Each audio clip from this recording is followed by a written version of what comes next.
The Grand Plaza Hotel's crystal chandeliers sparkled overhead as my family gathered for Dad's 60th birthday celebration. My brother James had made sure everyone knew he'd booked the most expensive ballroom in the city's most prestigious hotel. What he didn't know was that I owned it. Sarah. My mother's voice carried that familiar note of disappointment. Couldn't you have dressed up a bit more for your father's birthday? I glanced down at my deliberately understated dress, which probably cost more than the designer outfit she was wearing. Not that I'd tell her that. Sorry, Mom. You know how it is on a consultant's salary. James snickered from behind his champagne glass. Still doing that independent consulting thing? What's it been, 5 years now? Actually, it had been 5 years since I'd started buying luxury hotels through my company, Aurora Hospitality Group. The consulting was just a cover that let me visit my properties without revealing I was the owner. Something like that, I replied mildly, watching the hotel staff execute the perfect service I'd trained them to provide. My phone buzzed quietly, a message from Marcus, my real executive assistant. Q3 numbers for Grand Plaza exceeded projections. Up 40% since acquisition. Board meeting tomorrow to discuss expansion.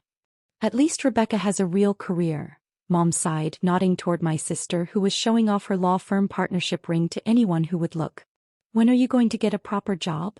I bit back a smile, remembering the meeting scheduled for tomorrow where Rebecca's firm would pitch their services to Aurora Hospitality, not knowing they'd be presenting to her unsuccessful sister. I'm doing fine, Mom. Fine. James laughed. You live in that tiny downtown apartment while I'm about to close on a penthouse here at the Grand Plaza. What he didn't know was that his pending penthouse purchase had been sitting on my desk for approval. The sale price he was so proud of was actually well above market value, a detail I'd noted but hadn't corrected yet.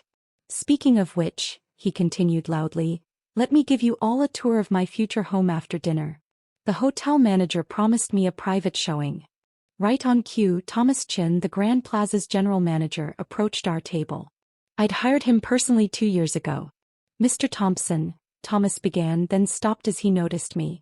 His eyes widened slightly before his professional training kicked in. Ms. Thompson. Welcome back. I didn't realize you'd be joining us tonight. Your hotel is performing excellently this quarter. The silence that fell over our table was absolute. Her hotel. James's champagne glass froze halfway to his mouth. I watched my family's expressions shift from confusion to disbelief as Thomas continued, unaware of the bomb he'd just dropped. Yes, since Ms. Thompson's acquisition of the Grand Plaza Hotel Group 2 years ago, our revenues have doubled. The new wellness center she commissioned has been particularly successful. Mom's perfectly maintained composure cracked. Sarah, what is he talking about? I took a deliberate sip of champagne before answering. Aurora Hospitality Group. My company. We acquire and manage luxury hotels worldwide. The Grand Plaza was one of our first acquisitions.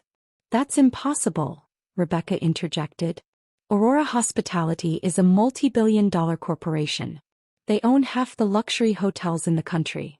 Actually, I pulled out my phone displaying Aurora's corporate structure.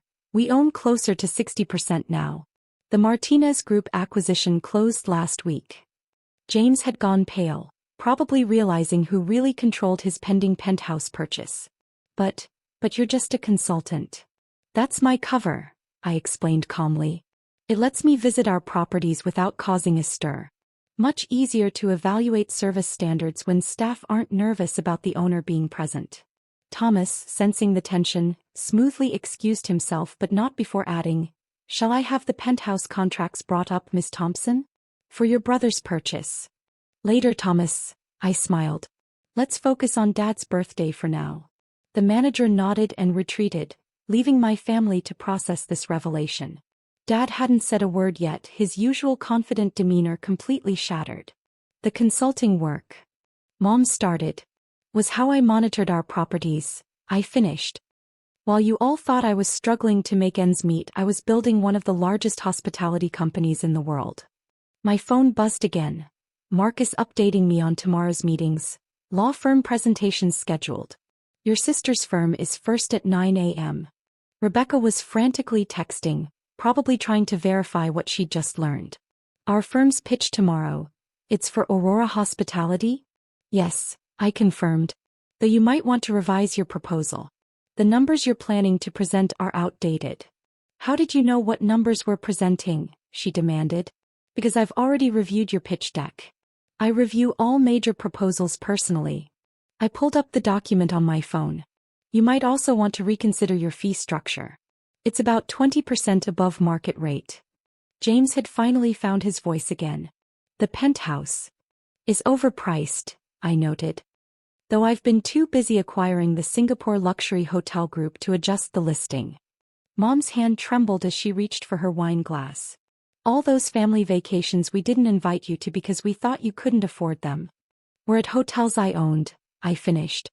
Yes, I know. I saw the receipts. This is a joke, James declared, though his voice lacked conviction. Some elaborate prank. Mr. Chin, I called out to the manager who was hovering nearby. Please show my family the owner's suite. I think it's time they saw how their struggling sister really lives when she's in town. As we rode the private elevator to the top floor, I watched my family's reflections in the mirrored walls. Their world was tilting on its axis, every assumption they'd made about me crumbling. The doors opened directly into a stunning 5,000 square foot penthouse with panoramic city views. James's hoped-for apartment looked like a closet in comparison. This is your suite? Mom whispered, taking in the museum-quality art and bespoke furnishings. At this property, yes. I have similar accommodations at all our hotels. I walked to the floor-to-ceiling windows. That building across the street. Also mine. The one next to it. Just acquired it last month. Rebecca was examining a framed magazine cover on the wall. My recent feature in Forbes. Top 40 under 40. Most influential women in hospitality. How did we not know? Because you didn't want to know, I replied simply.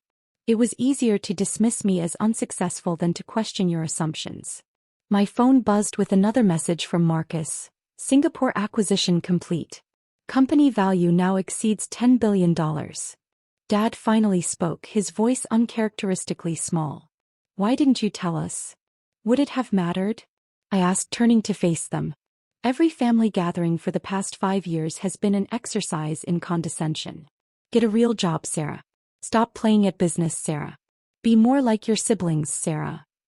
I walked to a hidden panel, opening it to reveal a state-of-the-art control center.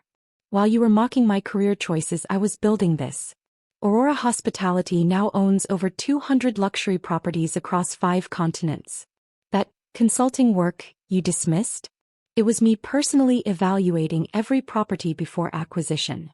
James had wandered to the window, probably looking at his now uncertain penthouse purchase. The contract is void, I confirmed. The price was inflated because the sales team didn't know I was the owner. I'll have them draw up a new one at fair market value, assuming you still want it. Sarah. Mom stepped forward, her designer heels sinking into the plush carpet that probably cost more than her car. We had no idea. Clearly. I pressed a button and screens descended from the ceiling, displaying real-time data from Aurora's global operations. Would you like to see what your unemployed daughter has really been doing? Here's our latest acquisition in Singapore. The new resort development in Dubai. The luxury chain we just bought in Europe. Rebecca had found her lawyer voice again. Our firm's presentation tomorrow. Won't be necessary, I cut her off. I've already decided to go with Mitchell & Associates. Their proposal was more innovative and significantly better priced. But we're family, she protested. Funny, I replied coldly. That didn't seem to matter when you were all mocking my career choices. When you excluded me from family vacations because you thought I couldn't afford them. When you held business meetings at my hotels without ever wondering how I might be connected to them. Just then Thomas appeared with a champagne cart. Miss Thompson, shall we proceed with your father's birthday celebration up here? I watched my family's faces as they realized the staff had been waiting for my instruction, not James's planned tour. Yes, Thomas. And please have the expansion plans brought up. I might as well show my family exactly what they've been dismissing. As Thomas efficiently set up the celebration, I turned back to my stunned relatives. Did you ever wonder why you always got the best suites? Why your restaurant reservations were never refused? Why the staff treated you like VIPs even when you weren't acting like them? Mom sank into a custom-designed sofa that cost more than her entire house. All those times we bragged about staying at the Grand Plaza. You were bragging about staying at my hotel, I finished. Just like you were bragging about dining at my restaurants, shopping at my retail spaces, and spending time at my resorts. James was still staring at the city view. The penthouse I wanted is directly below this one, I confirmed. Though this suite isn't for sale at any price. Being the owner has its privileges. The screens around us continued displaying Aurora's global operations, an empire I'd built while they thought I was barely getting by. Each property, each acquisition, each success they'd missed because they were too busy judging to notice. The Singapore deal that closed today? I gestured to one screen. Worth $2.3 billion. That consulting meeting I couldn't miss last Christmas? Was me negotiating the purchase of Europe's most prestigious hotel chain. While you were all pitying my absence from family gatherings, I was building something extraordinary. Rebecca had found the recent financial reports left on my desk. These numbers, they're bigger than your law firm's entire client portfolio? Yes. I took the reports from her hands. Aurora Hospitality Group's current valuation is just over $10 billion. Not bad for someone you all thought couldn't afford a proper job. Dad stood by the windows, looking out at the city where his daughter apparently owned half the skyline.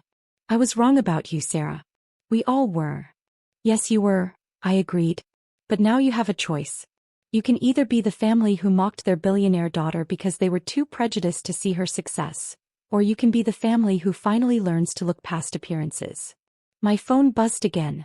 Marcus reminding me about tomorrow's board meeting. Now, shall we celebrate Dad's birthday? The staff has prepared something special.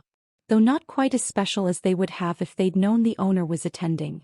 As my family struggled to adjust to their new reality, I watched the sun setting over my city. Sometimes success isn't about proving people wrong. It's about letting them discover just how wrong they were all by themselves. Mom found her voice again. All those times we insisted on paying for your meals here were amusing, I finished for her. Watching you proudly cover bills at restaurants I owned, bragging about connections to staff who actually worked for me. It was quite an education in human nature. The Christmas party last year, James said suddenly. When you couldn't afford to contribute to the venue rental. I owned the venue, I nodded. Just like I owned the hotel where you held your wedding, the resort where Rebecca celebrated her partnership, and the restaurant where Dad announced his retirement. Thomas reappeared with more staff, transforming the suite for the party. Miss Thompson, shall we serve dinner on the terrace? The sunset view is particularly beautiful tonight. Perfect, Thomas. I turned to my family. Shall we? I believe we have a lot to discuss over dinner. Including, perhaps, some overdue apologies and some much-needed lessons about judging books by their covers. Because sometimes the quietest person in the room isn't struggling. They're just busy building an empire while everyone else is busy showing off.